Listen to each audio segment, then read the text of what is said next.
Let's get this party started. Welcome, everyone. I'm going to go through the usual Journal Club logistics as we're all getting settled here. If this is your first meeting or you are new to the Clinical Athlete Community, we want to welcome you. As far as participating in these journal clubs go, you've got a few options. You can join in on the discussion. You can unmute yourself, turn on your video, and we can just have a chat over Zoom. And the way that you can prompt us to do that, because there's 30 or more of you here tonight, if a bunch of people start talking at the same time and get kind of crazy. So if you've got something to say, then type the word question in all caps in the chat, and we'll know that that's an indication that you want to unmute yourself and join in on the discussion. Alternatively, if you have a question or comment that you would like us to discuss and throw out to the group, but you don't necessarily want to say it yourself or turn your camera on, you can just type the question in the chat, and we'll read it and we'll talk about it. And if you don't want to do either of those and you just want to be an active listener, that's awesome too, and you'll get a ton out of it that way. We will do breakout rooms later on, and so that we can have a little bit more of an intimate learning experience. That'll be towards the middle of the meeting. And these meetings are always open to anyone who wants to join. We do record them, and we will send the recording out a couple days after, and you'll have 7 days to access the recording. And then after that, they go in the Clinical Athlete Forum with all of the other great resources in there. And if you guys are interested in the Clinical Athlete Forum, I just put a link to the Clinical Athlete Forum application in the chat, so you can check that out. And I'm also going to link the paper up there. And this copy of the paper, you'll be able to click the link and just download the PDF straight from the link. And this one includes the supplemental materials. So the more detailed description of the exercise program, all of the analysis that they did. So that'll be helpful.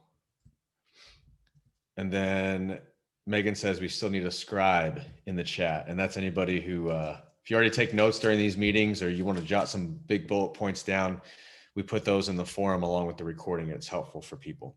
So if we have a volunteer for that, you can shoot Megan a private message on here. And then one more quick note on sound. If you were unmuted previously and you were joining in on the conversation and then later on you're not speaking, try to just remember to mute yourself so that your background noise doesn't come through. And otherwise, use the chat as kind of a live discussion. If you've ever been on a Facebook or Instagram or YouTube Live or something like that, you got the event going, but then the chat's kind of going with subtopics and subthreads. So feel free to chat it up. With all of that said, welcome to Clinical Athlete Journal Club number 30. My name is Quinn Hennick, and I am a proud clinical athlete provider. I am joined by Kevin McNamara, who's a physical therapist in the Seattle area, and he's a longtime Clinical Athlete Forum member and the one responsible for bringing the Journal Club to life. So thanks for being here, Kevin. Are you here? Quinn. I'm here. Oh, awesome. Good to see your face. How's your Monday been? Good, man. Find anything interesting? Cyber Monday. So yeah, Cyber Monday. We've been blasting everybody's inbox like everybody else. Clinical Athlete Powerlifting Certification. Check it out. Cyber Monday sale ends in however many hours until midnight that you live in. Thanks for the plug, Kevin. Didn't even tell you to do that. We are also joined by our Clinical Athlete Journal Club intern, Megan Broussard, who is a student PT down in Texas at UT Southwestern. Say hi to the people, Megan. Hey, guys. Good to have you. Megan's going to help us curate the questions as always and keeps Kevin and I on track. And if this is your first meeting and you're curious about the motivation behind these, we kind of taken an idea from a guy named Benjamin Franklin, who way back in the day started his own weekly club, and they called it the Junto Club, and it was a mutual improvement club. But it was basically just a room full of smart people discussing topics and issues of the day, kind of like what we're doing. And they had an important policy that we've adopted for our journal clubs, and that is that these meetings are conducted in the sincere spirit of inquiry after truth without fondness of dispute or desire of victory. So that means we like and welcome healthy discussion, but we're all on the same team and we're not necessarily trying to win. We're all just trying to be less wrong. Today's journal club topic is patellar tendon loading and patellar tendinopathy. And specifically, the name of the paper is The Effectiveness of Progressive Tendon Loading Exercise Therapy in Patients with Patellar Tendinopathy, a randomized clinical trial. And again, I put the link to the paper in the chat. You can download it straight from there. But I'm going to launch, before we go into it, I'm going to launch a couple polls that Megan made for us to just get a kind of feel for the room. So you should have the first poll pop up in front of you. And it's asking the usual: are you a clinician, student clinician, coach trainer, or student coach trainer? So take a second. We'd like to know who's joining these meetings. Looks like we got a lot of clinicians and student clinicians in the house. Not surprising given the topic. So if you want to check out the results there, we got some coaches too, which is cool because, I'm sure we'll get into it. If you're a coach with any time under your belt, you've probably had athletes who are dealing with stuff like this. So, and I'm sure the clinicians can attest to that as well. Okay. I'm going to launch one more. So prior to reading this article, how frequently did you use eccentric exercise therapy in tendon rehab? Eccentrics all day, occasionally, or never? Looks like the vast majority of you are in the middle. You check that out. I'd throw myself in there as well. Cool. Okay. So we'll dig into the paper. I'll start with my just real quick overview and synopsis of the paper itself. And then I'll throw it to Kevin to say smart things. And then we can throw it to the group and start talking about it, because I think there's a lot to go into here, not just in the paper, but just the topic itself. So it was an interesting paper. They took the question they were trying to ask was, are outcomes in athletes, patients with patellar tendinopathy, are they different based on the exercise program that they're taking part in?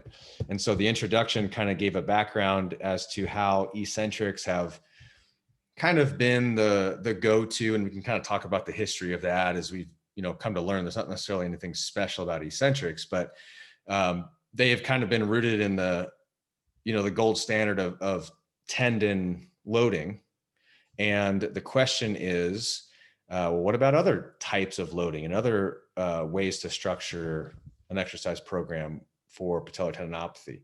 So that the aim of this study was to compare a progressive tendon loading exercise program with an eccentric tendon exercise loading program and track those outcomes over the course of 24 weeks. So they had their two groups, and those two groups were randomized into the trying to get my acronyms right so we can be on the same page. The progressive tendon loading exercise group, the PTLE, and the other group was the eccentric exercise therapy group, the EET. And if you look on page or figure 2, it might be like page 3 or 4 of the PDF, figure 2, you'll see the exercises there. And then if you scroll way down in the 20s, you can see the exercises broken out a little bit more. But the progressive group, both groups their programs were based on stages, but the progressive tendon loading group had 4 stages. And the first stage was daily isometric exercises. So you can see there in stage 1, they were doing like an isometric leg press or an isometric wall sit or an isometric knee extension. And then stage 2 of the program, they progressed to isotonics. So you could stay on the leg press or the leg extension or do lunges, but for repetitions. So isotonics. And then in stage 3, they progressed to energy storage exercises or plyometric type exercises, jumps, sprints, running and cutting. And then in stage 4, it was a graded gradual return back to their sport of choice. And each time they went up a stage, they maintained some bit of the prior stage. So just because you got to stage 2 isotonics, you were still doing isometrics every other day, essentially. And then when you got to energy storage, stage 3, you were doing that every third day, but you were doing isotonics every second day and isometrics on the first day. So it was kind of like a 3-day microcycle there. And there were various, so what dictated progression was what was interesting to me in both groups. So like, how do you get to stage 3? So they would test every day. They did a load provocative test or a provocation test for the patellar tendon, which was just a single leg squat. And you'll see that pretty commonly in the literature. A lot of times it's a decline squat on a slant board, but they had the athletes test that every single day. And if they could perform an entire week of a certain stage without an increase over an acceptable amount of pain, which was an arbitrary 3 out of 10, and they could perform the provocation test at 3 or less out of 10 pain, they could move up to the next stage. And so hypothetically, you could only be in this program for 4 weeks before you were returning to sport if you were just moving through at that clip. But the exercise program in both groups was self-paced. They gave them the sheets and they showed them the exercises, and then they did all these exercises on their own.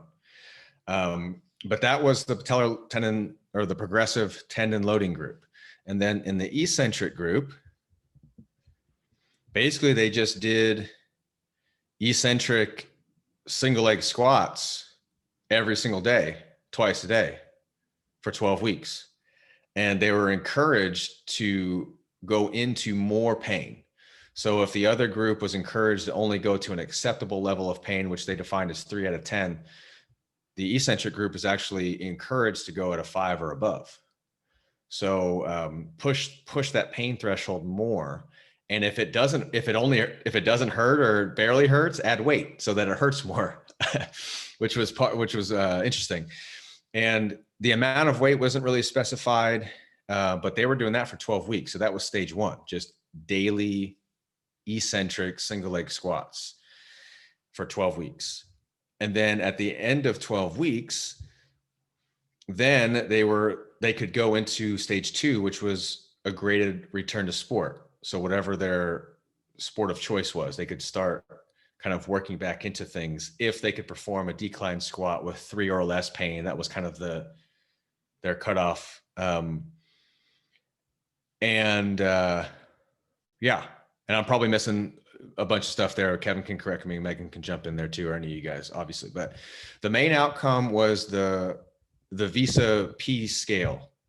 So it was the Victorian Institute of Sport for patellar tendon scale. It's a subjective outcome measure, and it's pretty widely used. Most of the intervention studies that have to do with patellar tendinopathy are going to use the Visa P. I use it with my athletes, and that's what they use as their main outcome. So the higher the Visa P score, the more function, less pain, the better you're doing.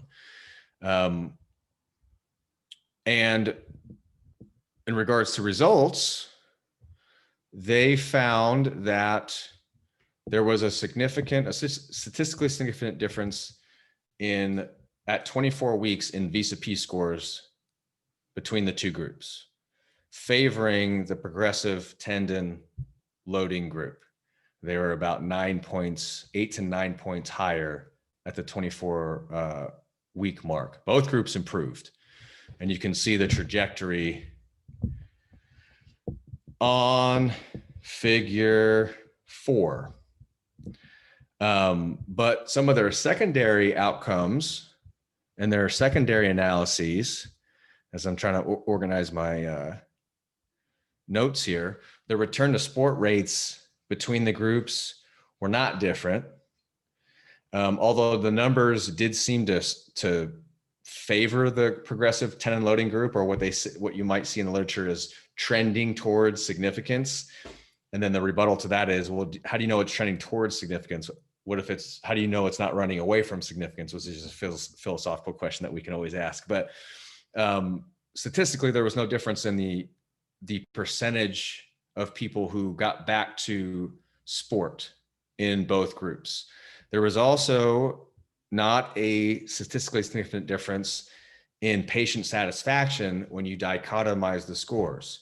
Satisfied versus not satisfied, no difference between groups. However, when you didn't dichotomize it, there was a larger percentage of those who had excellent satisfaction in the progressive tendon loading group. And then beyond that, the progressive tendon loading group had reported significantly less pain during the exercises by the end of the measurement cycle, the 12 and 24 weeks. But that was, for me, that's how they structured it anyway. They wanted the eccentric group to go into more pain. So that doesn't necessarily surprise me. And I'll kind of have to dig into that a little bit more. But that's kind of the long and short of it.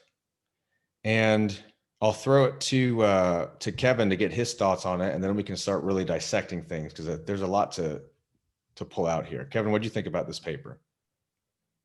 Yeah, so I really like this paper. First of all, like, hats off to them for getting like a good randomized controlled trial pertaining to exercise done. I thought they did a really good job at kind of making sure that we were actually dealing with populations that had tendinopathy, following up with some of the ultrasound, making sure there wasn't any sort of like patellofemoral type stuff going on.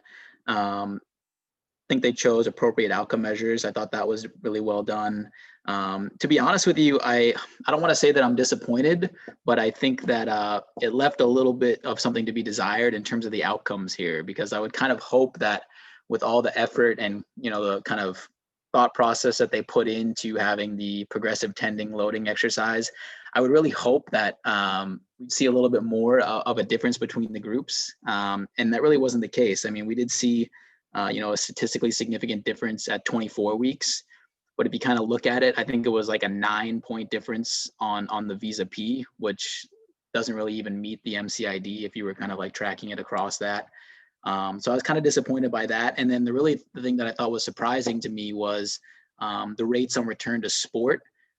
No statistical significant difference there. And that surprised me, because I do think that having that kind of stepwise progression, especially as you're starting to introduce some of the more elastic type activities, I would think that would kind of facilitate an easier transition, or maybe at least maximize the probabilities of being able to return back to kind of your desired sporting outcome. So I think that was surprising to me. And honestly, I think, I felt like I would have liked to have seen a better outcome for the loading program that they kind of put together. So I think it missed the mark in terms of things that I would have hoped to expect to see, given all the time that they put into kind of slowly going through this very stepwise progression, manipulating loads, even manipulating something like range of motion, which I thought was interesting with some of the isotonic stuff. So it surprised me, honestly. It's kind of just like, the other thing I would say is adherence was low across the board. And you did kind of touch on, maybe we'd see a positive trend towards return to sport if the sample size was a little bit larger. Who's to really say with that? But that was kind of my thoughts. Is I was disappointed in the outcome. I thought that you'd see a little bit more of a nod towards the progressive tendon loading. I'll unmute Nicholas with a question or comment. So I just had a question in regards to kind of the methodology they utilized for the progressive loading group. So sorry, I'm just looking back at my notes. So they said that they kept they wanted them to use 70% of max voluntary contraction. How do you get an athlete or a patient to say, like, if you say to them, hi, can you contract your muscle at like 70%? Because I feel like that doesn't really work and we can't necessarily regulate that exactly unless I'm really missing something. So my No. understanding was, so they used a dynamometer from my understanding in some of the isometrics phases. So I think that was kind of down in some of the supplemental stuff where they'd have them go with like a max effort with the dynamometer that was at 60 degrees. And then maybe I was kind of reading more into it than I should have been. But my understanding was they would have taken that measure and then utilized that for the 70% MBIC for the isometric stuff. They also gave him in the supplemental sheet a link to a one rep max calculator. And so they prompted them to be, if you're getting stronger, your 70%, if your one rep max is improving over time, then that initial test with the dynamometer is not going to hold anymore. Hopefully you can produce more force, but since they were doing that on their own, they had to kind of estimate it. So they gave them a one rep max calculator that they could take a percentage off of. So like if you're in the isotonic phase and you're doing anywhere from like 15 to 6 rep maxes, then you can put that in the one rep max calculator, which you could do online. You can Google one rep max calculator. They use the Epley equation or the Brzezicki equation or whatever. They're all inaccurate, but they give you a starting point. And then you put in whatever weight that you did and the amount of reps that you did, and it spits out an estimated one rep max, and then you can take 70% of that. So that's one, and probably another way that they were using it to gauge, but it's always an estimate unless you truly establish that one rep max. But even that's a point estimate because that's just what you happen to get on that day under whatever the constraints of the test were. But that isometric prescription, 5 sets, 45-second holds at 70% of max volitional isometric contraction that's what came out of that initial, that Ebony Rio study in 2015, that very first study, that N=6 study that blew the world up on isometrics for analgesic effect on patellar tendinopathy. And that's the protocol they used.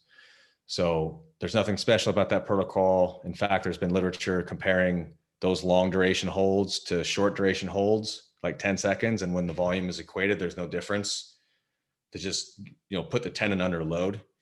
But that's where that comes from. But it's a good question. Thank you. Yeah.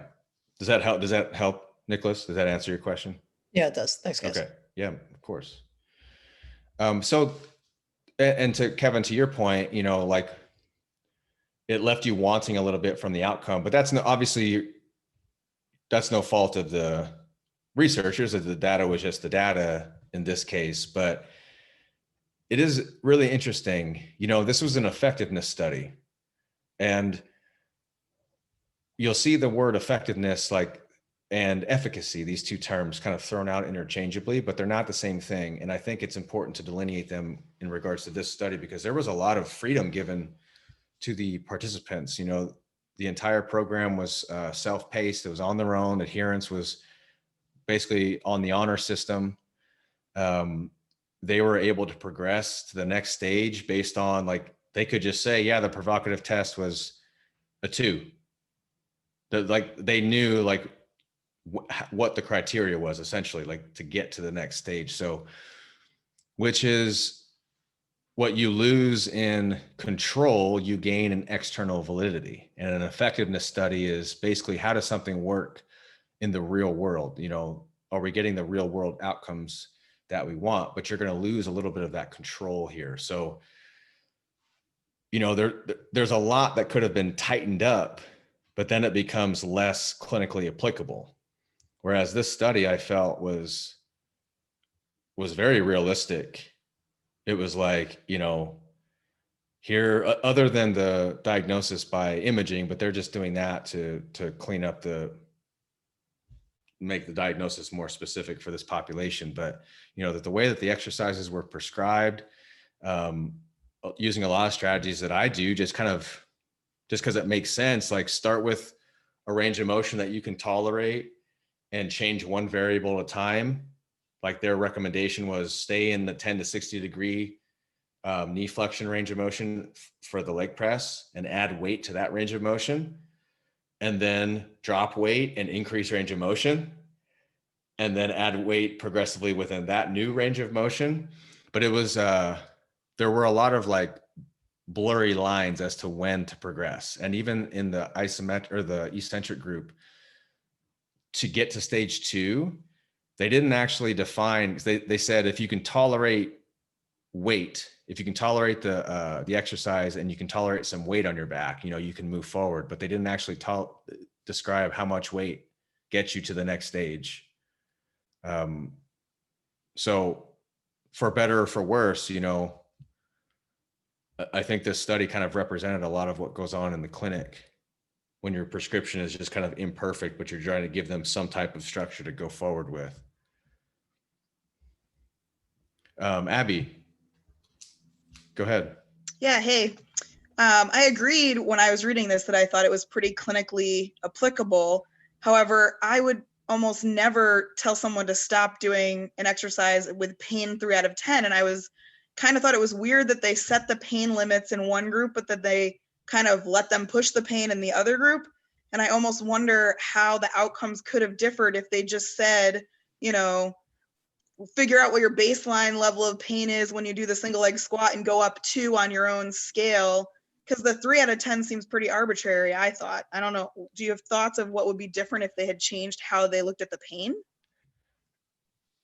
I think it's a good question. The Peter Maliara study, the one that it's in there that they reference, and a lot of the references on patellar tendinopathy when they're trying to pick some type of like pain threshold of what's acceptable. I think in that paper, they recommended 5 out of 10. Like you can train at a 5 out of 10. That's okay. As long as there's no increase above 5 out of 10 within that 24-hour period, increased load or something like that. But it's all very arbitrary. And you bring up a good point of the 2 groups being different in that regard, like purposely saying, no, in this group, if you're only a 3 out of 10, I want you to add weight. I want it to hurt more. But if you're in this group, we don't want it to hurt past this point, past this arbitrary line. So yeah, potentially. And they had 8 dropouts in the eccentric group. We don't know why, or maybe it said in the supplemental work, but I didn't see that. And their sensitivity analysis was interesting.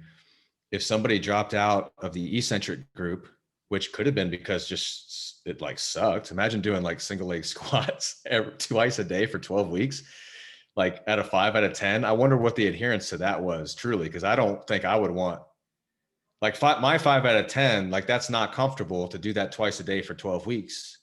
And they wanted them to stay there. It's like we want you to stay at that point and keep adding weight. And if it gets better, no, add more weight. But in that group, if they dropped out of the study, they added them basically they made the eccentrics potentially look better. And then the progressive loading group, if somebody dropped out from that group, which only one did, they put that dropout in the worst case scenario. So if you drop out of progressive loading, we're going to assume that you would have had the worst outcome of anybody in that group possible. And if you dropped out of the eccentric loading, we're going to assume that you would have had the best outcome in that group that there was. And 8 people dropped out of that group. So we might have seen more had everybody stayed in the group, because that situation's unlikely that all 8 of those people would have had the worst or the best case scenario. But yeah, to your question, Abby, I definitely think that could have skewed things. Like pick your arbitrary pain cutoff. Kevin, what are your thoughts on that, on the pain recommendations? Yeah, it's a good question. And I like the point you brought up too with the drop-offs. Because I do like the fact that they kind of went for like worst case scenario on like the intervention group, right? Just because we really want to make sure that, we're going to assume the null, which I guess would be kind of eccentrics as a traditional sort of implementation here. I think that's a constant question that, I have difficulty with myself too. There's been times where I feel like don't worry about within session pain, kind of monitor on 24 hours. So I've gone back and forth, and I don't have a firm kind of standing on where I am currently with that. I just feel like it's difficult to especially try to put like some sort of like arbitrary cutoff on it. But in terms of the question of whether or not, I'm actively telling people that, you should have some sort of pain or discomfort when you're performing something or when you're loading a tendinopathy, I've kind of gone both ways, and I'm kind of caught in the middle now where I'm just like, I don't know, what's this person like from like a global perspective, so I think that's the question that I struggle with on a daily basis in terms of like how much pain or discomfort is acceptable when you're dealing with the tendinopathy. At some point, this conversation is just going to evolve into how hard this condition is to treat long term. But I'm trying to save it. I'm trying to save that, and let's talk about the papers. But yeah, good. It's a really good question, Abby. I think it's very possible that we would potentially see different outcomes. Like, what if we had to just transpose those pain recommendations? Now the progressive loading group is 5+, and then the eccentric is 3 under. Do we see anything different? I don't know. Nicholas. Just a question in regards to the exclusion criteria as well, and mentioning like the complexity of kind of like patella pain. So why was familial hypercholesteremia a exclusion criteria, if because is there some research in regards to that leading to like decreased tendon health or integrity, or is it more they just didn't want to deal with cardiovascular potential complications? I have no idea. Gotcha, because I saw that and I was like, is there a reason for this? Is there something I missed on like tendon health? So tendon health risk, Owen says. Yeah, I think there's that. And then I think there's like metabolic syndrome maybe is also kind of within that. Yeah. Okay. So, and if you think about, metabolic shit, that's, because if you think about some type of exogenous steroid, injection into the tendon, these types of things can degrade tissue, or some type of endogenous metabolic syndrome. They just didn't they were trying to control those confounding factors as best they could, essentially. Miles, real quick. Miles says it would have been nice to include some glute exercises. They actually did. Both groups got glute stuff, calf stuff, core stuff. If you click the link to the paper that I put in there, because not all the copies of the paper had the supplemental information. If you go down, and I forget where it said in the actual paper, but they did. Both groups got, they called it like the risk factor exercise program, where they cited previous literature showing kind of a relationship between, let's say hip abduction strength and patellar tendinopathy symptoms.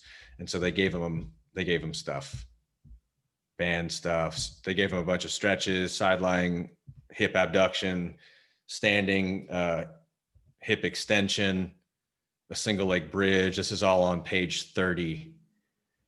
Gave them a soleus exercise, seated, and also just a calf raise.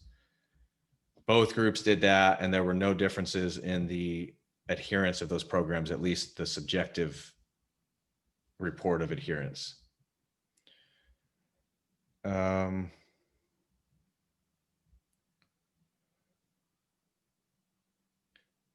So Isaac says they even said a perk of the loading program was that it was less painful to carry out, but they made the eccentric group hurt more.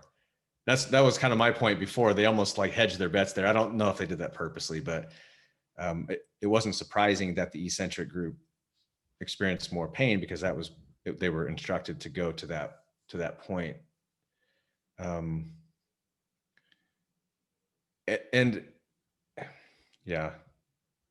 Let's see. Yeah, no problem, man. And then Owen says he thinks the intervention groups were based on prior studies methodology, hence the odd arbitrary delineations. I think you're right. I think it seemed like they were, which is fine. They're just trying to put the pieces together. This was the first study, and they mentioned this, that was kind of like this, comparing protocols like this, but they were just trying to kind of piecemeal together different things. Okay, this group of studies recommends doing a provocation test every day. So we're going to do that. Heavy slow resistance says, all the studies that did HSR from 2008 on says start with 4 sets of 15 rep maxes and progress to 4 sets of 6 rep maxes. So we're going to do that. And all the eccentric literature out there saying, eccentrics tend to piss off the tendon a little bit more. So we're just going to go ahead and try to do that. And so I think you're right about that as well, which it's interesting. Like, I think this paper could spin off a lot of different things. Like, hopefully they're doing more, but other groups could read this paper and think of a lot of great ideas. Cassidy, go. Hi. So I was trying to figure out, did they completely stop all of the participants like sporting outside exercise? I wasn't super clear. I want to say that they did, because I read it was like a one-liner where it was recommended that they cease all patellar provocating activities. Yeah, that's what I was looking at. And I was like, I don't really know if that means they were just like thrown out completely, or. I think what they did was they said, basically stop doing everything that pisses off your tendon other than the things that we're prescribing you.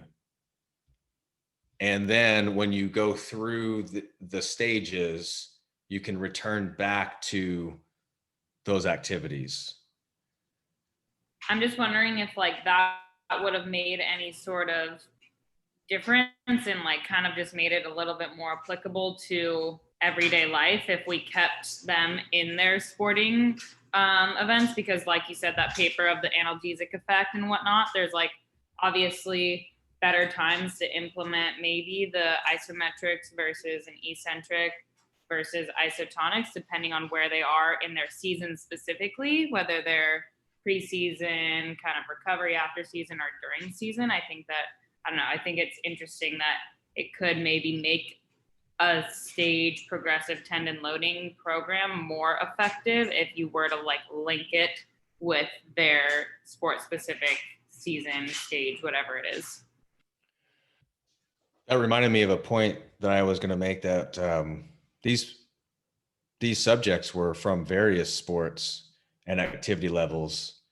And yeah, we don't know what point in the season, if they were competitive. Some of them were just recreationally competitive. Some of them were competitive. And you're right. Because even in this paper, they cited some of the papers showing that eccentrics can be provocative in season. It may not be the best idea to do those in high volumes and high intensities during the season, but maybe off season. But you can do isometrics and isotonics during season, and so you can still get some loading. You get the secondary benefit of analgesic effects, maybe, but at least you get some loading that doesn't like completely fire it up. So you're right, we don't know. So that initial 12 weeks, if you were in that eccentrics group, you're going to do that provocative program regardless of what point in the season that you're in. Oh, there we go. We've got some good papers that Owen's thrown in the chat on the some of the comorbidities and their effects on tendons. Paul's got a good question. Kevin, I'm interested to get your thoughts on this, or anybody's thoughts. He says, do we have literature showing the efficacy of the patellar tendon loading program? And essentially the question is, we jumped right to this effectiveness study where we haven't necessarily established efficacy for some of these things. And I think that's a good point. And I also think it speaks to some of the trouble that we have in our field of establishing efficacy for anything. So to differentiate those two terms, efficacy, you can think of it as, does the intervention do what it's supposed to do in ideal conditions, in a very controlled environment? So if it's blood pressure medication, does this blood pressure medication actually lower blood pressure in ideal conditions? And ideally, what's the mechanism at which it does that? How exactly does it do that? And then once you establish efficacy, you establish effectiveness by saying, okay, it lowers blood pressure, but then does that matter for real world outcomes? Do they adhere to the medication? Does it actually improve, functional outcomes, long-term outcomes, decrease mortality rates, those types of things? Or do they have like increased risk of stroke? Yeah, their blood pressure or whatever side effect, So you establish efficacy before effectiveness and kind of this ideal chain of science. But it's so hard in our field because a lot of times, the efficacy for what exactly? For reducing pain? Because it's not like these people with patellar tendinopathy are not coming to our clinic saying, you know what, I think my right patellar tendon lacks stiffness. The elastic modulus of my patellar tendon, the Young's modulus is a little bit decreased. I can just kind of feel it. It doesn't have that spring and pop, and I'd like to increase my tendon stiffness. And in that case, we'd be like, oh yeah, cool. We know that based on the Sebastian Baum 2015 review that, loading more than 70% of your 1 rep max on your tendon can over, a course of 12 weeks or so can increase tendon stiffness. So we have efficacy to say that. Doesn't matter about the contraction type because tendons are largely contraction type agnostic. They just need mechanical load, tensile load, and all contraction types give the tendon that. So if the intensity is sufficient, then you're going to potentially create these mechanical changes in the tendon. They're efficacious for that, but that's not really why people are coming to see us. They're coming to see us for this complex phenomenon that we call pain. And we haven't established efficacy for that. We don't even know why pain happens. So, how could we, I don't know. Kevin, what are your thoughts on that? Yeah, I mean, that's my understanding too, right? I think we're probably making a leap to assume, my current understanding is that we can't make the statement that, changes in tendon stiffness necessarily result in a change in, like, let's say outcomes on a Visa-P. Is that correct? Because that's kind of my understanding at this point, is that we can't necessarily make the distinction that from a pain perspective, that changes in tendon stiffness necessarily correlate with a difference in the pain experience or tendon related pain. That's my understanding. I don't think we've seen that link. I think we want to. But tendon stiffness, like a super stiff tendon, it's just too, I think it's too simplistic, because if you have a tendon that doesn't comply at all, then it's going to snap. Well, that's the other thing too. Doesn't the patellar tendon get less stiff with heavy loading too?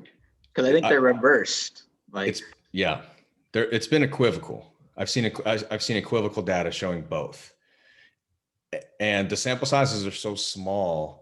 It's really hard to make inferences, because we might just be looking at different subgroups, like somebody who potentially has long-standing patellar tendinopathies, maybe it's there been so long and they haven't been loading the tendon because of pain.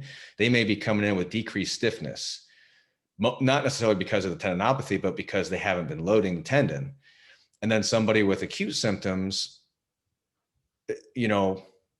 maybe an increase in stiffness is great for performance, but then it's a risk factor for tendinopathy because there's not enough compliance. Like, I'm totally pontificating there, but to your point, I've seen the data both ways. In one of those heavy slow resistance studies, they increased stiffness and they decreased pain. But in another heavy slow resistance study, pain decreased, but so did stiffness. And they were both heavy slow for the knees, and they were doing basically the same protocol. Yeah, and I mean, I think even to the point of this question, I don't think this specific sort of progressive tendon loading program has been assessed elsewhere, to my knowledge. I think we kind of have 4 papers basically where we're kind of driving the ship with when it comes to tendon loading. Jason says the prior study referenced was a 2005 paper where the recs were to decrease load if pain got to a 6 or a 7. In the current study, I believe they just said greater than or equal to 5. Well, they wanted it to be at a 5 or above, right? I think, Jason, what are you referencing with that comment specifically? Because I think you're right. Right. So the in the current study, they just wanted it to be at a 5 or above. And in that 2005 study, they said, if you're at a 3 or 4, bump it up a little bit. If you're at a 5, sweet. But if you get to a 6 or 7, decrease it a little bit. So they actually did have like an upper boundary where they didn't want people going much past that. But that I don't think was included in this study. And was that 05 paper for eccentrics? Yes, that was Jill Cook was the second author on it.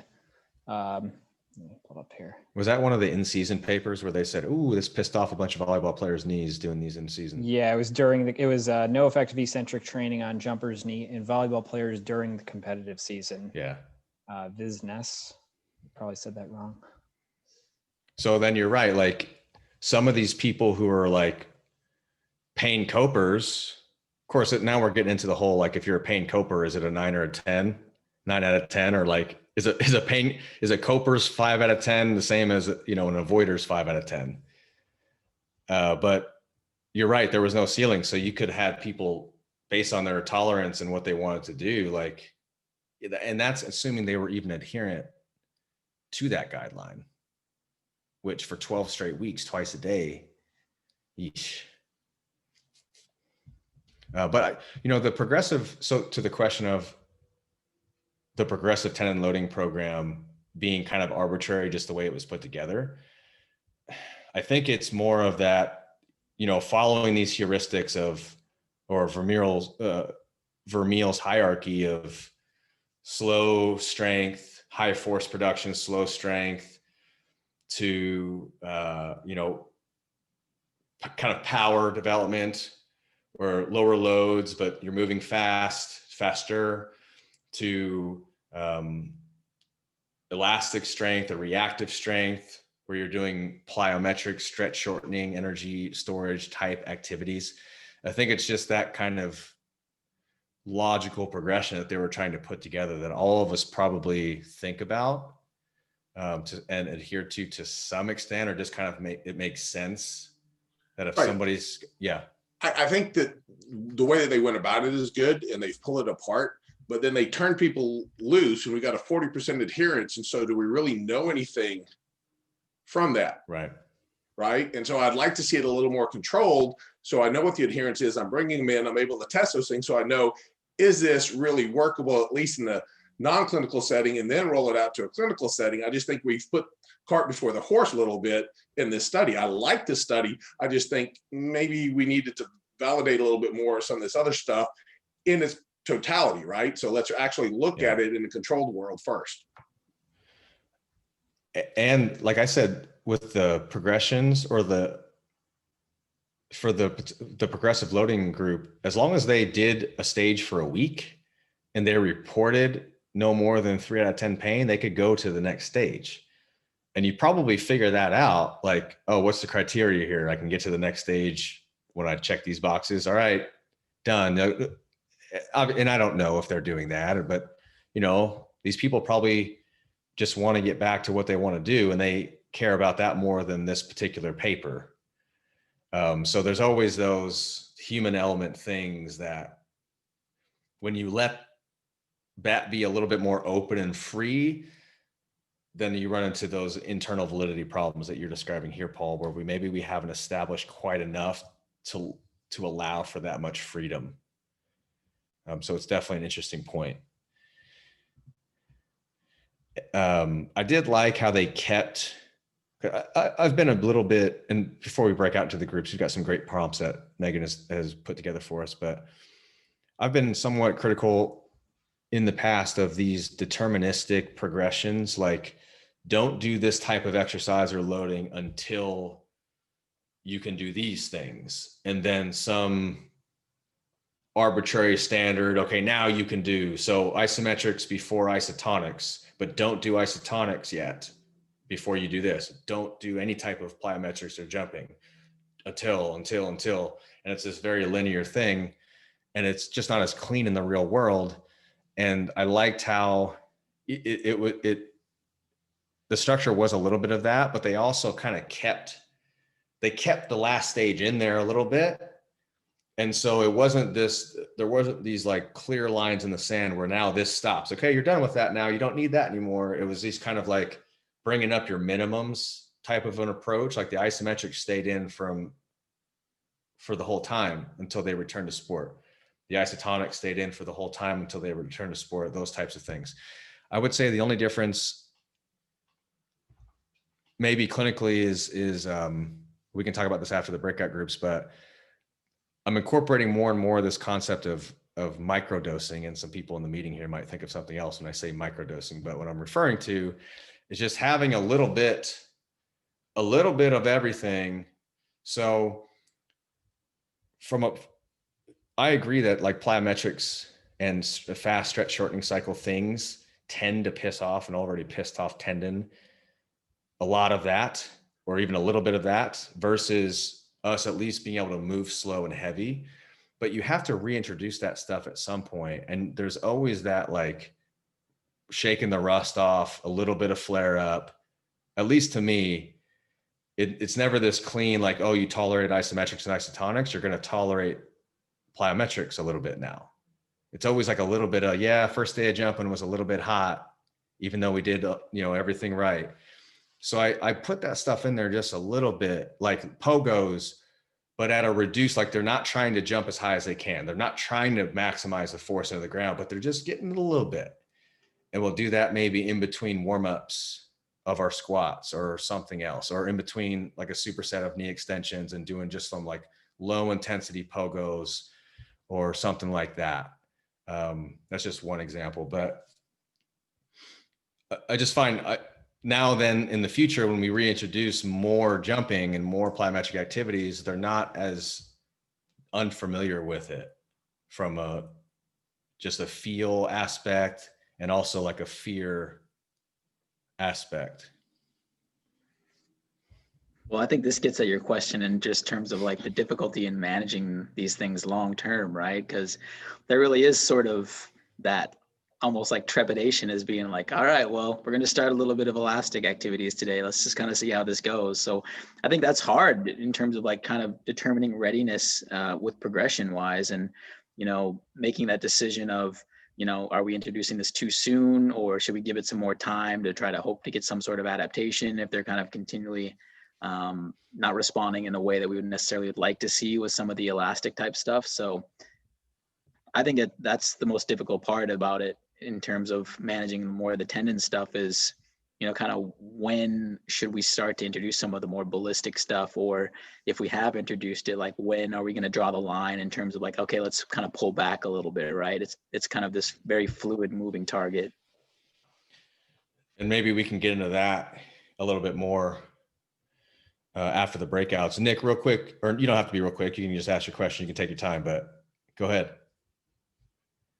Sorry, middle of eating okay, dinner. man. I don't have my video on. In regards to performance monitoring from a coaching perspective, that's where I address these issues from, more or less. Like, is there an optimal monitoring we should be doing with our more explosive athletes to kind of prevent them, or I shouldn't even use the word prevent because I don't even know if we can prevent this, but to reduce the likelihood of the occurrence of a tendon becoming irritated?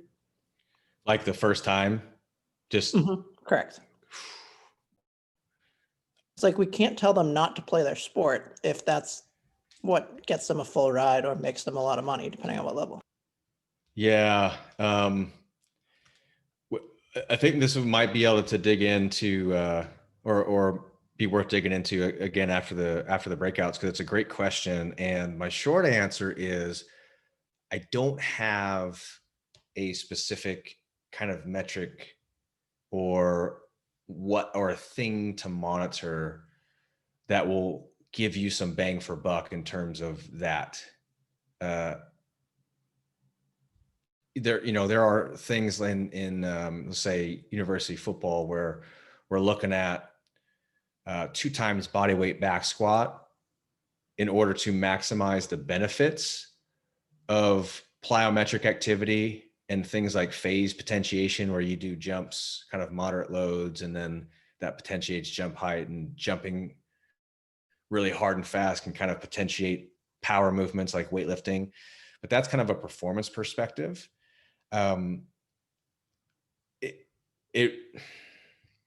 I think a lot of this is kind of retroactive. So if you're tracking what they're doing now and you're saying, okay, all I have is the data that I have up to this point, they've been progressing well without issue, and we're doing this many jumps per week or per month, and the volume or intensity of those jumps or lifts are increasing this much per week or per block, all you know is that they're currently tolerating that well. And what I'll do is I'll take some of that information and I'll try to compare it, if I have this information, to things that they've done in the past. Because a lot of times athletes will be coming to you with a very athletic history and multiple coaches under their belt up to this point, and they've done tons of different types of programs, high volume, low intensity, and opposites, lots of jumps, no jumps, these types of things. And so you're trying to kind of piecemeal, okay, this athlete has tolerated this in the past, this amount of work, or this degree of intensity, or these types of movements. And according to them, there was no issue and they progressed well.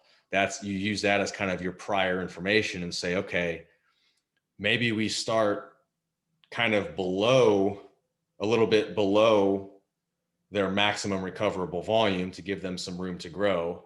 And you start at a best guess of what a minimum effective dose of volume and intensity would be to create kind of a starting point for you. And then you build from there. But this is very much a tinkering process and so contextual to that person that, I don't even know if it gets at your question, but so Jason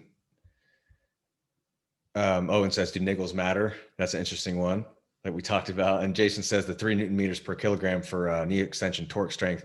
Has that been validated for patellar tendinopathy, or is that just ACL? No, that was mainly a joke. Okay.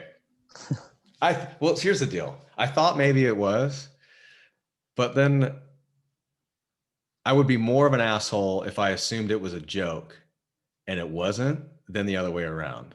You know what I'm saying? I appreciate you though. Okay. But all right, let's do breakouts. So I always say this, I don't say this to be mean, but when we do our breakout rooms, we tend to lose people either because you can't turn your camera on. That's totally fine. But if you're going to leave the meeting, because we're going to come back and have some good conversation, but if you're going to leave the meeting and don't want to do the breakouts, leave now so that when we split the rooms up, we can have an even number. And I don't think I said that as nicely last time. And some people were like, well, damn, we'll be part of your breakout room anyway. So I'm going to paste the prompts in the chat. This is question number 1 that you're going to talk about. Do you currently use any type of load daily provocation test? Really good question that I would really want your guys' input on, because I do and I don't. And I don't have a great screen or litmus as to why I make those decisions. And there's your 3. Okay. We're going to break out and we'll do, I'm going to do 3 rooms. And here we go.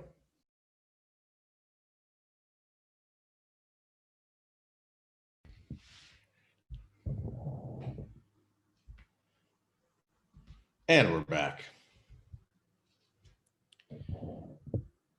We will open it to the groups, but I can I'll let Kevin, maybe Megan, speak on some of the points that their groups talked about, and then we can open it to, we'll just open it to everyone. Kevin, you guys talk about some good stuff?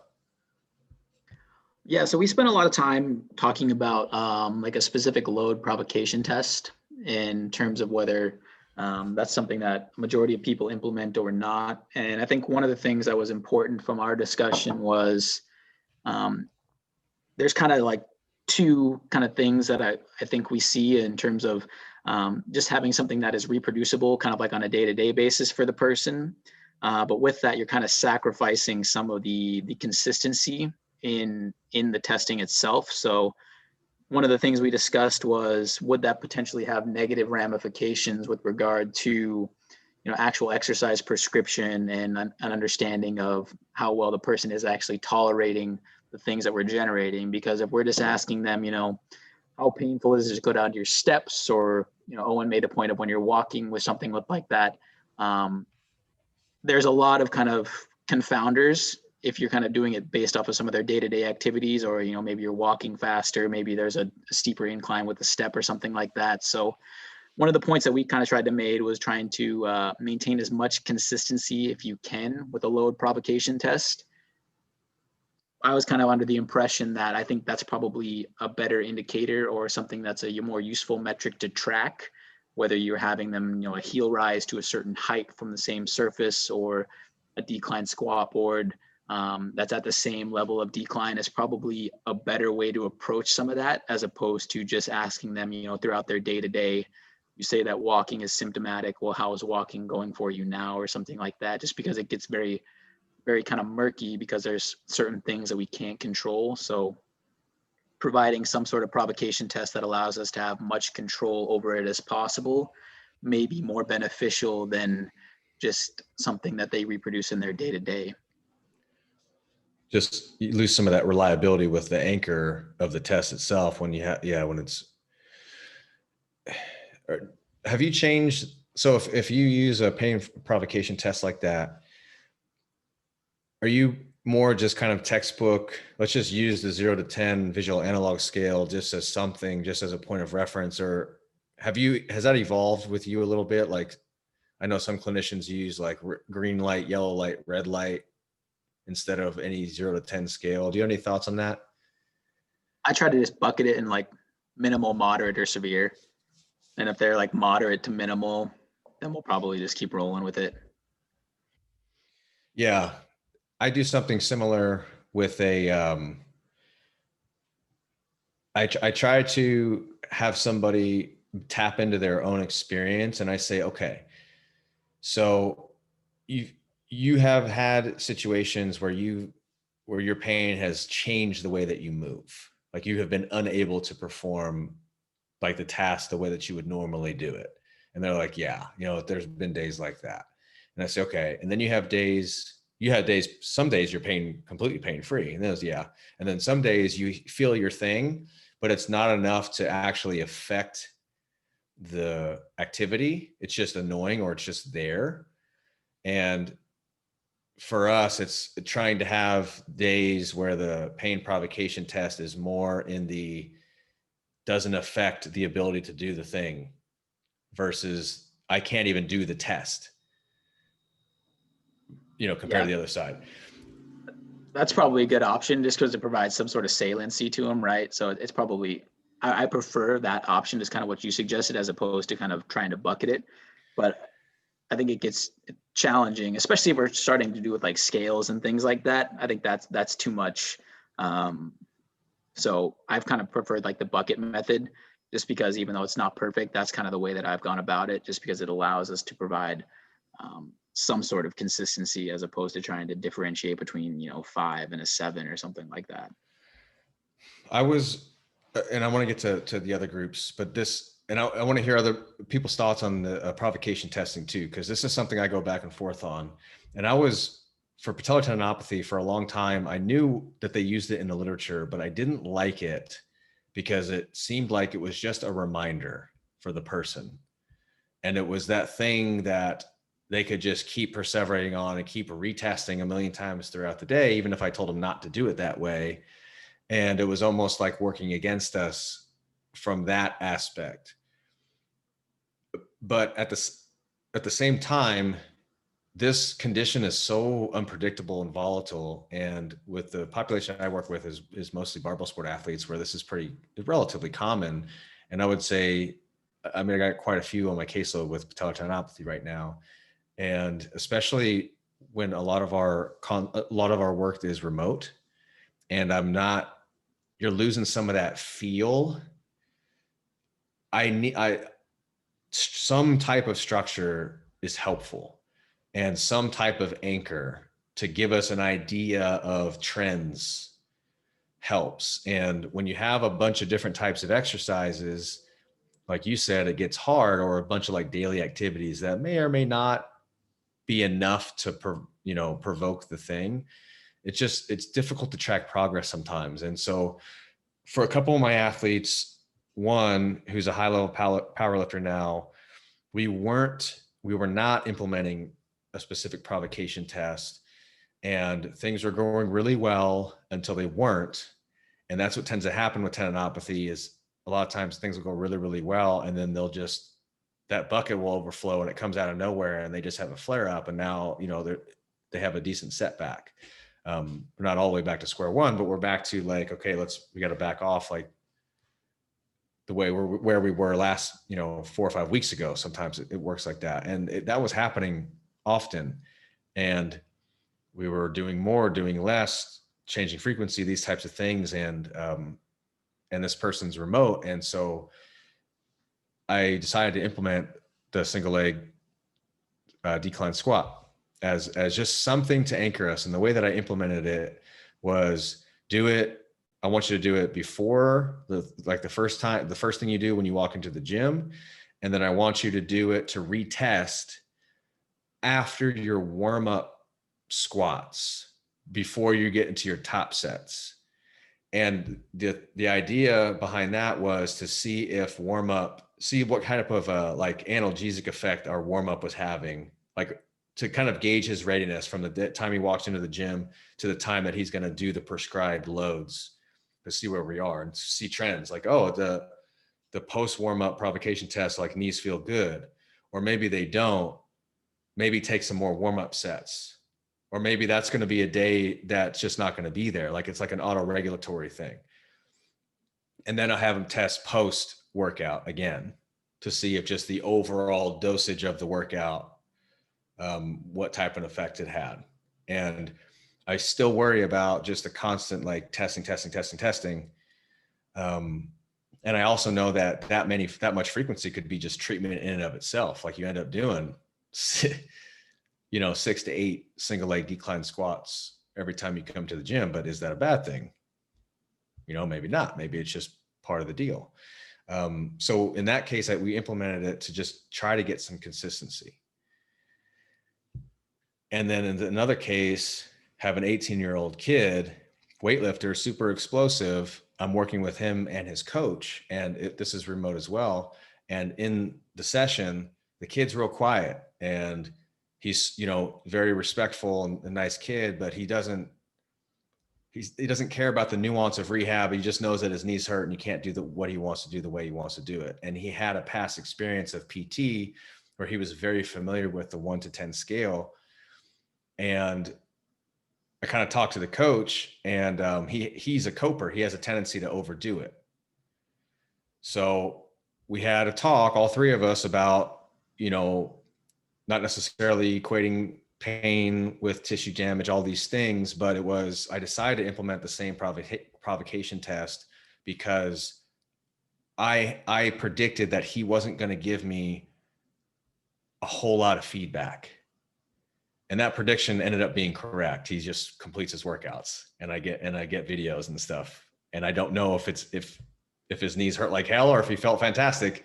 I have to ask him specifically. And sometimes I have to ask the coach because I can't get anything out of him, but I can at least see better or worse after the provocation test or the warm up, better or worse from pre to post workout. So I'm getting some of that information for me as the clinician to then program the next week of training to see if things are going well or they're not. So I just want to throw it out there as 2 scenarios where I have been using them.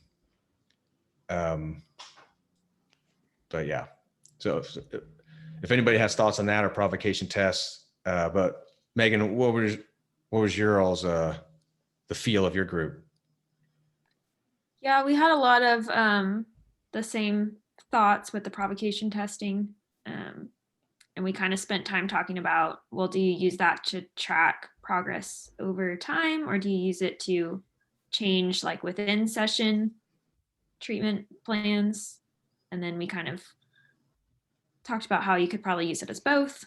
And then I don't know if you want to keep talking about the first question. We moved on to the second question, but yeah, anything. Yeah. So second question, someone kind of mentioned they were surprised about the like satisfaction rates between groups, or that it was so high for the eccentric exercise group, and they kind of wondered, could that have been because they just got through the treatment faster and then returned to sport faster, so they were just satisfied because they were back playing and doing what they wanted to do? Like, we don't really know. Yeah, maybe. It's a really good question. I also know that 8 dropped out of the eccentric group. So like, I wonder what their satisfaction was. You know, we didn't get those scores. Do you, or either you or Kevin, do you know if those 8 people, because they dropped out and then they got the best case scenario scores, did that include patient satisfaction? My understanding is, yeah, they would just basically take the best outcomes of the eccentric group, and their data would be pulled in for the drop-offs.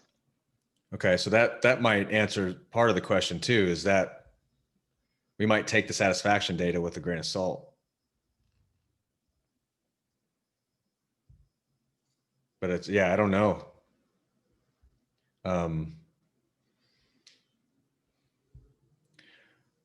I would, in prior studies with heavy slow resistance versus eccentrics, the satisfaction tends to be higher with the heavy slow resistance. So I was surprised by that as well, because they tend to feel like they're doing something that's more closely aligned with sport, like just, you know, normal isotonic exercises, plyos, those types of things.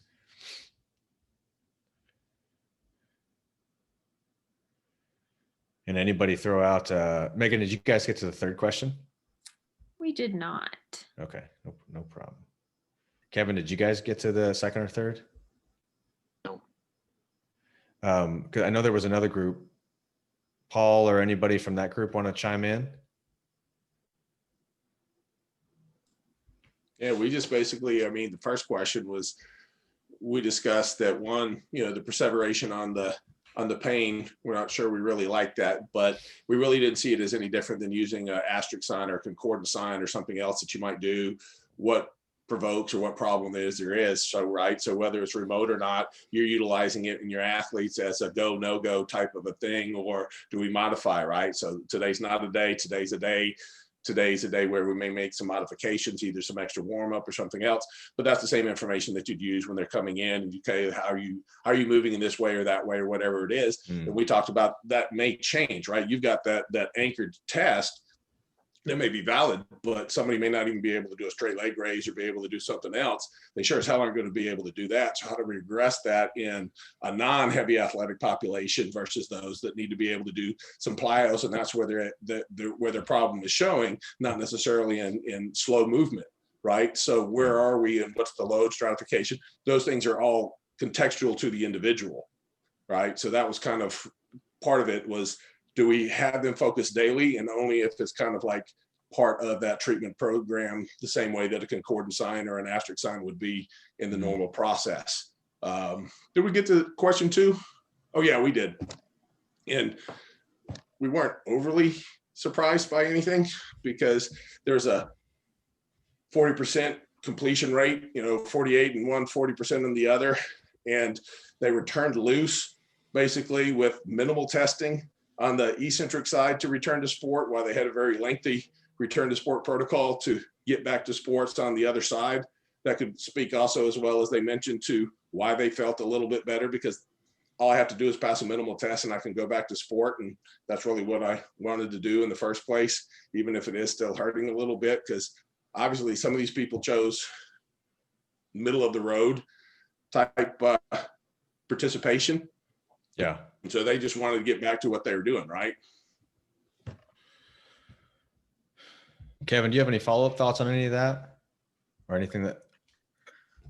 Not so much, really. I think that's kind of where I was at with it, in terms of what Paul was saying. With the adherence rate and the dropout was kind of like a tough one for this, I think, across both sides. That was unfortunate. I thought that there was pretty significant drop off across, especially with the control group.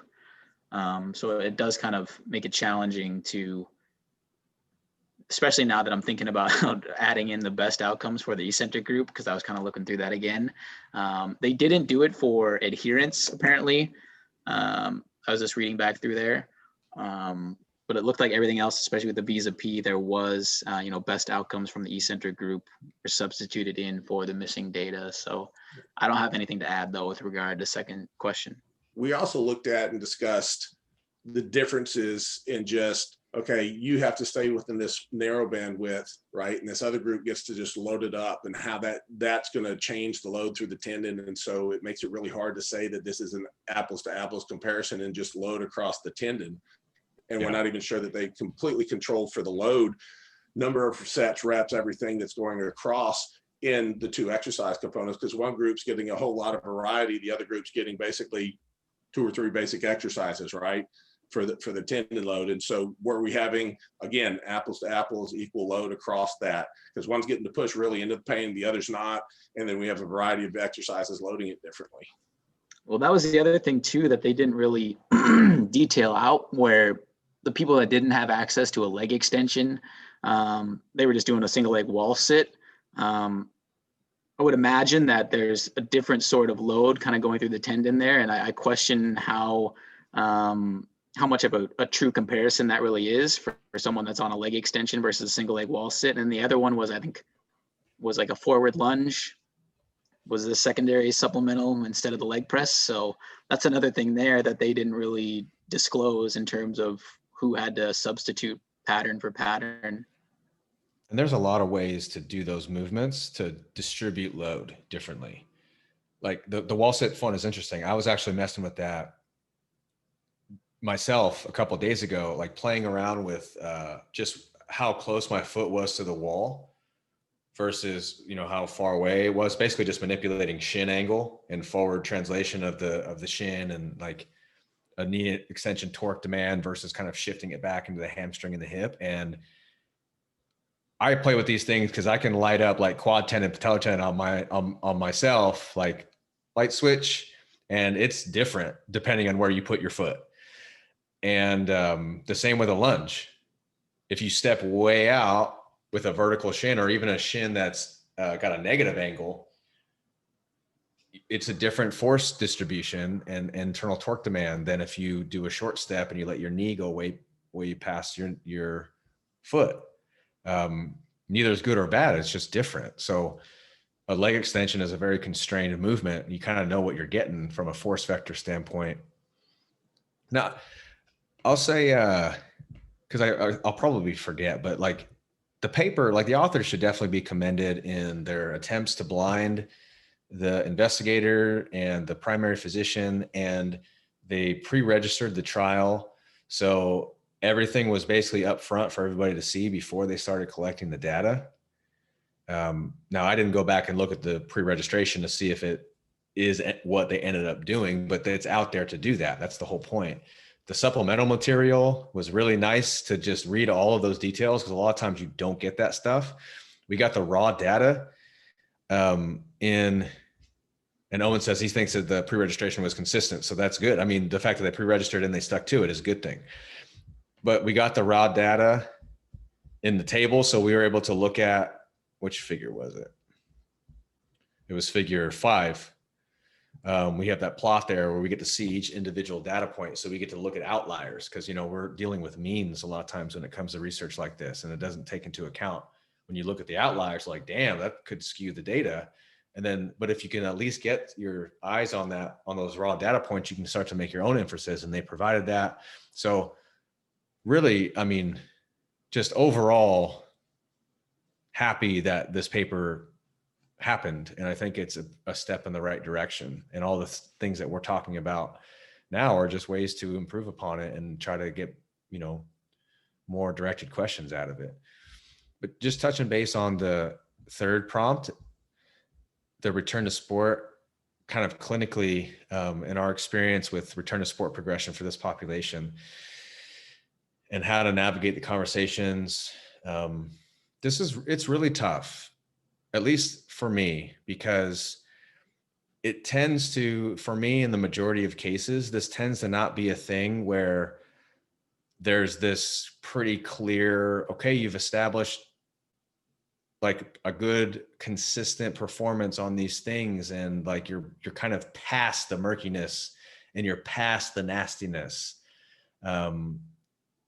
Like an ACL, for example, or something like that. There's no more joint effusion. They've got full range of motion. They don't really feel pain. You just hope they don't re-tear, but like they've at least checked off the boxes, and it's been that way over the course of the several weeks prior to really cutting the rope loose or something like that. With tendinopathy, it's more like, okay, this is going to be kind of your thing now, off and on, you know, potentially at various points of the year, especially if you're like super stressed with life, or you're, if you're training really hard, or you're doing a cut, or, you know, your thing tends to happen with super high intensities, or when you're peaking for your meet, or your whatever it is. But what we have is we're better able to manage the ups and downs. And because we are, the downs aren't so extreme. And the difference between now and then, or now and before, is that when you do have these down points, you know what to do, and you only pull back as much as you need to so that we can push forward. And so you can still keep leveling up from a performance perspective. You just might kind of run into these hiccups every now and then. And that's a slightly different conversation than like a hamstring pull, like a one-off acute type of thing. And there definitely are cases where it's like the first time that they feel the tendon pain, and, you know, they're within that it's like, oh, it's only been a month, first time. And you're like, okay, maybe you are more conservative with pulling things back, because I almost feel like with tendinopathy, you don't have that many shots to make this not chronic, and you don't know. It's so hard. When somebody has tendon pain, I just don't feel comfortable saying, all right, in 12 weeks, you know, you're going to be, I don't know where you're going to be in 12 weeks, to be honest. I mean, save me here, Kevin. Tell me that there's more certainty with this population. You save you. I was just messaging you the other day, like people with Achilles right now that are giving me problems. It's stubborn, man. Like I don't know. I think the other thing that was pretty interesting about this paper was that they followed them out to 24 months, or 24 weeks rather. Yeah. Which is another thing, just from like a talking point in terms of like setting expectations Yes. up front, is being like, look, here's the reality of the situation. Like, it's not going to be, you know, 4 weeks in the end of the month and we're back to doing everything we want to do. Like, realistically, you know, I would anticipate it will probably be 12 to 24 weeks is probably something, if they're, you know, pressing you for a number or something like that. I think that's the other important education piece when it comes to tendinopathy, is that it's slow and it's kind of boring rehab. That's a really good point. You can say, listen, we don't know a lot about tendon rehab, and we're doing the best we can, but I can tell you the studies that are out there are, you know, let's not even sniff at worrying about short-term improvement. Like, come talk to me in 12 weeks. Let's have a conversation. Like this latest study that came out, they tracked him for 6 months. It's that type of conversation that at least you've got some ammo now to say, to just right off the bat, we got to think long-term here. And that always sounds awesome during these journal clubs, and it always sounds awesome on day one. But I'm telling you, come week 5 and they have their flare up, or like whatever it is, and you got to revisit that conversation. And it's just tough. It's tough for them. They're frustrated with it. And it's tough for you because you don't have a lot of great answers as the clinician. It's just like, well, what I do know is that you had 3 or 4 really good weeks, and there's no reason why we can't get back on that horse and push it even further. But remember what we talked about on day 1, where there was going to be peaks and valleys, where this is one of those times. And it actually, a point that I wanted to bring up is that the down periods are valuable because I had somebody actually, an athlete leave me recently, which happens, but they were doing great for 6 straight weeks, and they had the flare up, and then they stopped seeking care, and they said they were going to quit powerlifting and just, do bodybuilding and not do barbell anymore. And we talked, and that was just going to be there. And they just made the decision after the first flare up. They were just done with it. But the thing is, I actually didn't learn anything from the time that they were getting better. It was just, all right, you're tolerating this well. What you learn from is the flare ups. And you say, okay, well, what were we doing? What were we doing leading up? What was the progression like? Let's tweak some things going forward and see if we can push past that ceiling that apparently you had. You need those valleys to give you information, or at least I do. That's the way that I see them. Which kind of sucks. How are you interpreting those valleys? And what I mean by that is how you, we're not equating tissue health with the response, right? Or at least tissue injury to the response, right? I just don't think. I mean.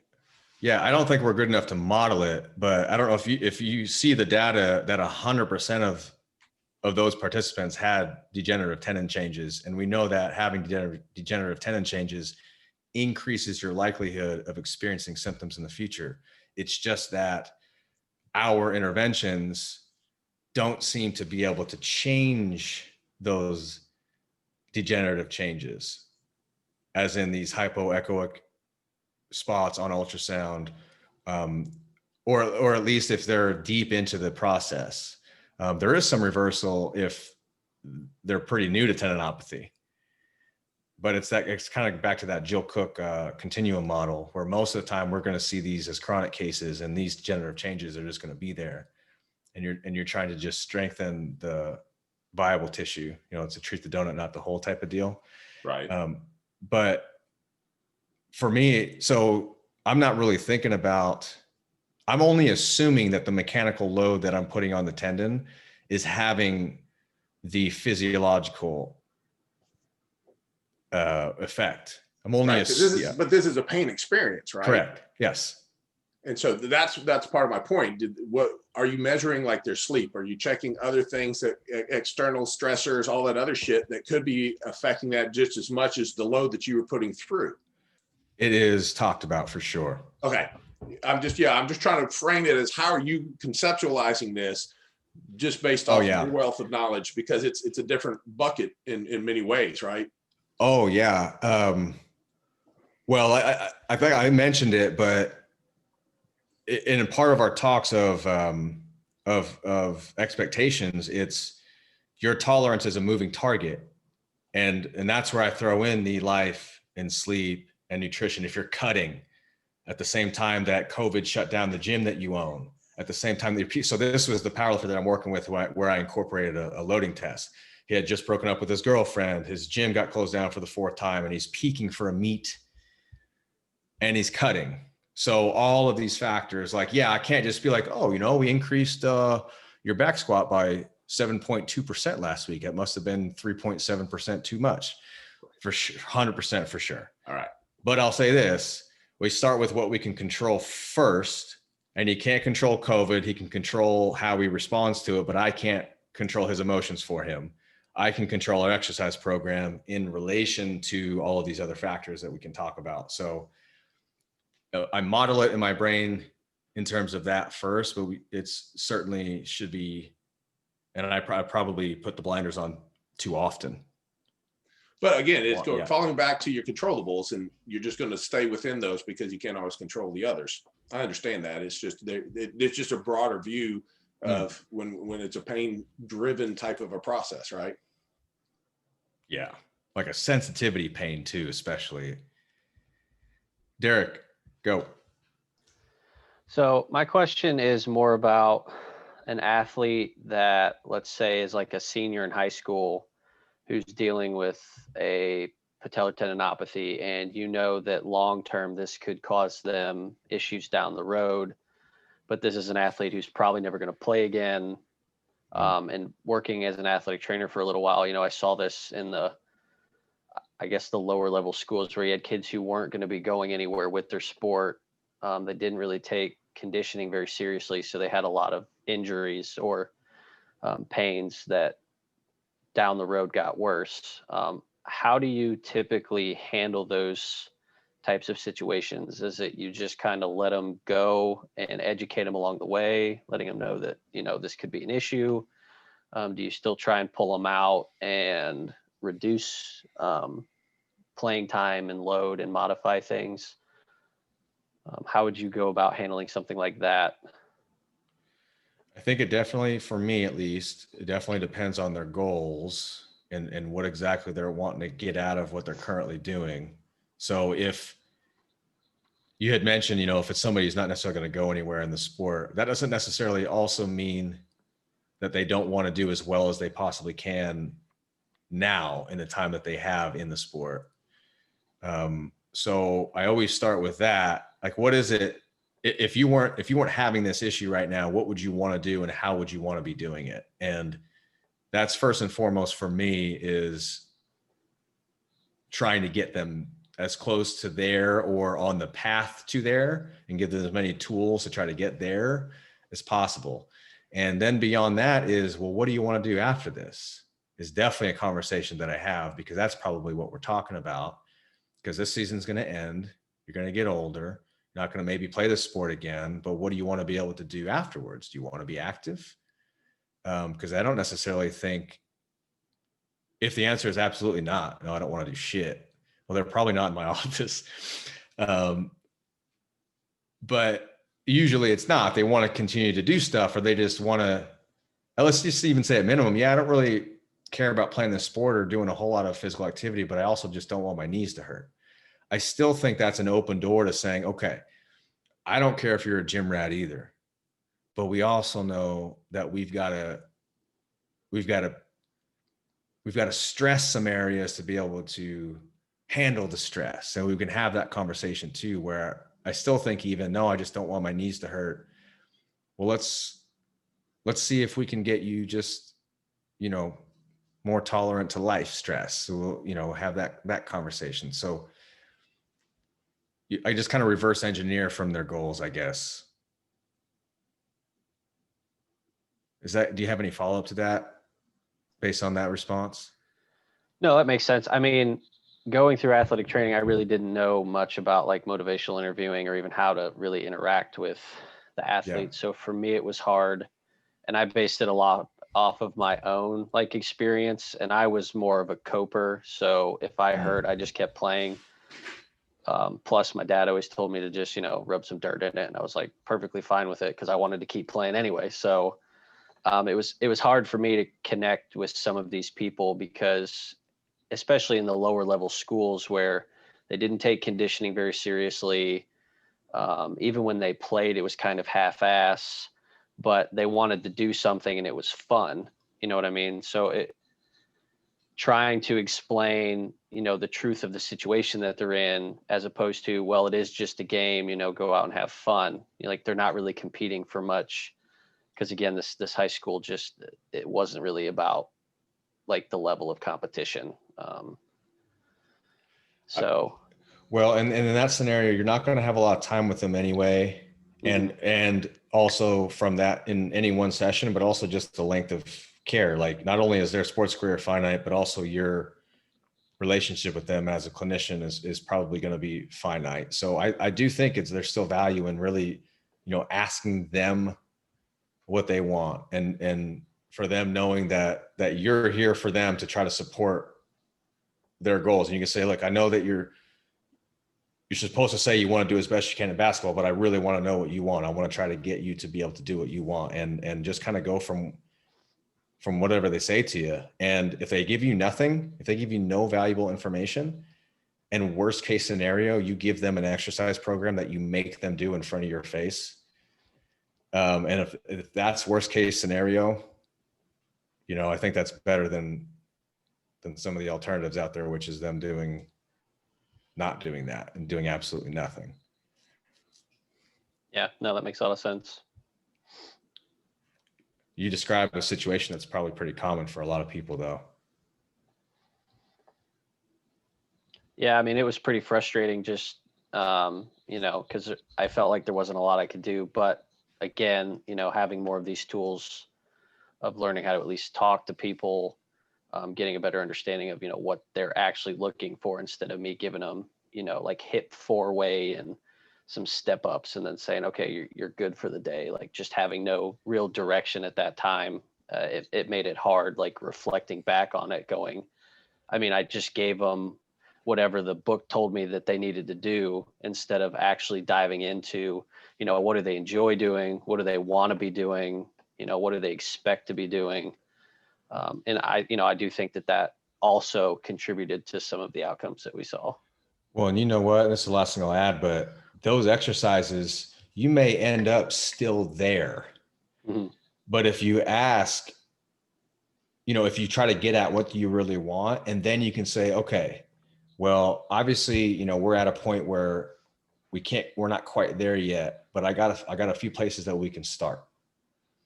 And what I can give you today can be a nice little foundation that we can build on to try to get you there. And then you show them your 4-way hip bridge and your step up, which might, or whatever it is. But so the exercises are the exercise, the exercises are agnostic to values or ethics or feelings. They're just, you're placing mechanical load and fatigue on a system. But if there's some meaning behind it, that may be able to drive adherence, if anything else. Mm-hmm. Yeah. I know it's kind of a loaded question and everybody's different. So, but if you can get another person to kind of on your side, like the weightlifter that I was working with, he's 19. So similar demographic, but the coach, he and the coach and I have a good relationship and we're all kind of working together now. So it's not just me trying to pull teeth to get this kid to do something. It's not just the coach trying to pull teeth to get him to do something. We're all kind of talking and working together. And sometimes that's not possible, but if it's maybe one of the position coaches, maybe not the head coach, but a lot of times the kids will have better relationships with like the position coach if it's football, or like the assistant coach if it's basketball or something like that. Roping some of them in, if obviously the parent, but we all know that there can be problems there. But if you can make it to where the kid feels like he has or she has a kind of a team that's all working on a shared mission together, then they might find more meaning in what you're doing. Kevin, you have any thoughts on that? No, not at all. I think you over-delivered on that answer, Quinn. I think it was a good one. Well, it's always about optimal when we talk about it, but then it always a different story when we're there. You got other thoughts on this paper, Kevin? At 10:19 p.m. or no, you're on the West Coast now. Oh, I'm good. You're living pretty. Everybody else is like, God damn. Yeah, so I'll keep it short. No, like I think you made a good point too. Like I want to commend the authors too. I really did like this paper. I thought it was pretty similar in terms of the progressive tendon loading is something that I would have probably thought about implementing. And I think at the very least, it kind of just shows us that we can probably take away that something that is progressive does seem to have some sort of effectiveness and importance to it. But other than that, I don't have a whole lot to add. What about yourself? No, I think you nailed it. I think it also shows that we don't understand the relationship between pain and exercise is still a tough one to grasp. And because here you have exercise that's probably moderate to provocative consistently, and then you have a side that's not necessarily. And when it's all said and done, there's not a whole lot of difference. And that's of course all these things that lacked control within the study itself. But sometimes that can be a bit freeing, though. And maybe that's what I'll leave on is we're all looking for that blueprint, that algorithm And if we were robots and if we were just seeking physiological change and mechanical change, and we could even measure those things, because I don't know how many of you can measure tendon stiffness in clinic, but I sure as hell can't.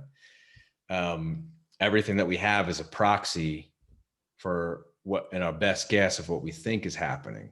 But when it comes to exercise and these pain considerations, a lot of times just doing something that you can organize your mind around and build upon is a good first step. And you take the information that you know about the person, the exercises that they've done in the past, you take some of their preferences into account. If you love a certain exercise for patellar tendon loading and they fucking hate it, or they don't have access to the equipment, you've got to think of something else that is progressible in some form or fashion. So sometimes it can be freeing when there doesn't seem to be that perfect program or perfect exercise, because you've got options.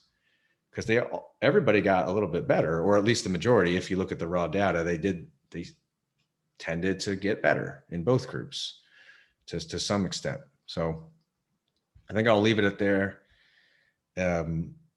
More uncertainty to chew on. Megan just put the post-meeting survey in.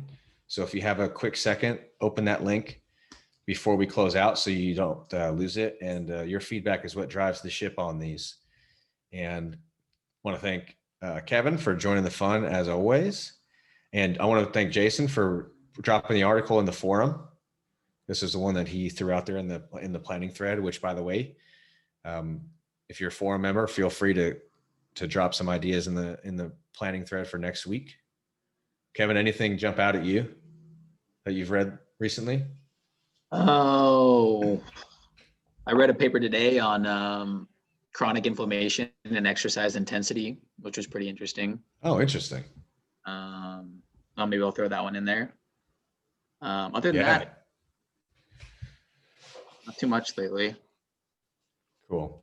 I got a couple across my plate today. We've got a talk at me, Jason Yor, and Josh Barabbas on strength training and measuring intensity and autoregulation and rehab, and a couple repetitions in reserve accuracy papers across my face today. I haven't gotten a chance to read, but maybe I'll throw those in there too.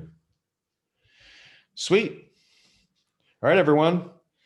Thanks so much for joining, and we will see you next time.